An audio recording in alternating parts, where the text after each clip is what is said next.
right, the correct Spanish. Because he came from Mexico, so his command of the language was a little better. Right. Do you want me to say something about the last time I went to school? Well, you can say anything you want. When I was in the fifth grade, and I didn't like, I really didn't like math or geography. And every time the teacher gave me an assignment to make, I never brought it back to school. So then Your she homework. got tired, and one day she got the paddle, paddled me real hard on my calves, and even she hurt me so bad that even blood was coming out of my, and made me walk back home.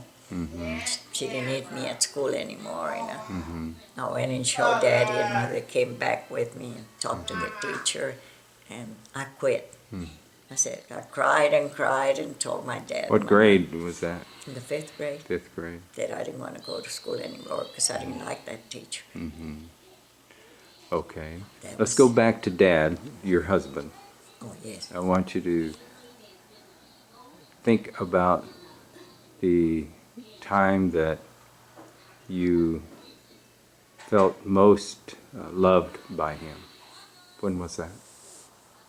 Well, that was when we became sweethearts, and he was serious about me, so we thought of buying, I don't know why, we thought of buying a bedroom set. So he would either give me Can't imagine why. he would either give me $5 or $10 every month to be paying on that bedroom set. But it was paid off by the time we got married. Ah, very good. And First things first. And then the first thing he told me, he said, I can't afford an apartment or a house, so you have to leave.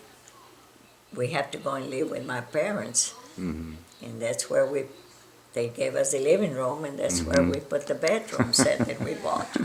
In the bedroom. Okay, in the living room.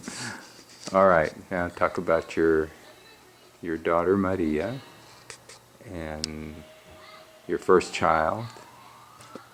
And tell me about her, the quality that's most endearing to you about her.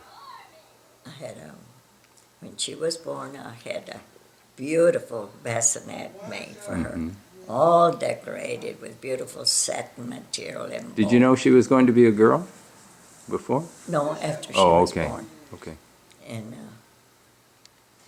she was a very lovable girl. She would cry and I would hold her.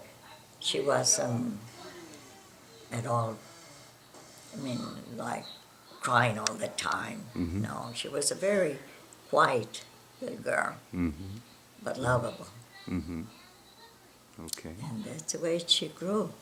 Even when we moved to Sonora with her, I would get up at 1 or 2 o'clock in the morning when it was so cold and change her, which I shouldn't have done because it was So cold. ice all over the linoleum. Wow. But I did it. But she was very Good. lovable daughter. Okay. And then when your second daughter, Wilma, was born, what are your memories about her when she was born?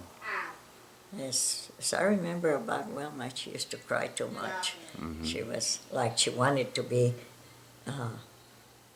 taking care of her right away when she cried. That's the way I felt. And once I would carry her in my arms, she would quit crying. I think she got to the idea that if she cried, I would hold her. That's generally what they do. Yes. Exactly. But, they grew up together. They used to argue about a little cute little Mexican chair that the aunties gave them. I remember they had it on top of the truck. They were fighting who to sit on the little chair, and Wilma fell out of the truck, bingo to the floor. Ouch. I thought she had gotten killed, but she didn't. Wow. All right, and That then was, so they were 2 years apart. So you dressed them alike Oh, a lot yes, of times, because your mother-in-law wanted you to do Wanted that. me And to be dressed like twins. okay. She said, that's the way I want it. I don't want to for you to dress one different from the other. Mm-hmm. Whatever you buy for one, you buy for the other. So that's the way I had to dress them. Okay. And Grandma Minch always made it to see that Eva would go with me so we could find the same dresses. All right. Okay, then you had your third and final child. That was a boy. And what are your memories for him, For whom? for your son? Oh, well, for my son, he was something else. I know the one that was always so jealous of you was Wilma. She was I no said, longer well, the youngest. I was really shocked, because they had already told me in California, 3 doctors, that it was 2 tumors. Mm-hmm. And it was a tumor in a baby. Mm-hmm. And you were a very cute baby. You were brought up for 3 months by your Aunt Odelia, who took care of you. Mm-hmm. And then when she brought him over to Mother's house, she gave him a bottle of orange juice, and Mother and Aunt Odelia and I were in the living room. Mm-hmm. And I heard you choking. And I said, oh my gosh, I think the baby's choking up. And boy, we ran out there, and it's a good thing, because you were choking with the orange juice. So thank God that I heard. Maybe that's why I don't like orange juice to this day. Huh? To this, I said, never again do we give him orange juice. And now he loves oranges. That's true, you're right. Not the orange juice, but the Not oranges. the oranges themselves. Okay. All right, Mom. Well, we're going to wrap this up. What would you like to say here at the very end of this taping session? We'll do more, but for this one this time, what's This in your mind? time that thank God that I'm feeling better, almost 96 years old, and it's up to God. When He calls me, I'm ready. But in the meantime, if I can get around and do what I can, I'll do it. All right, very good. I'm glad Maria's taking care of me, besides her son, and that you came to visit us.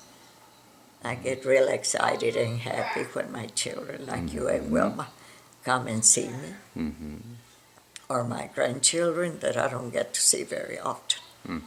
But at least if I can see them once in a while, it's wonderful for me. Well, it's wonderful for us to have you, Mother.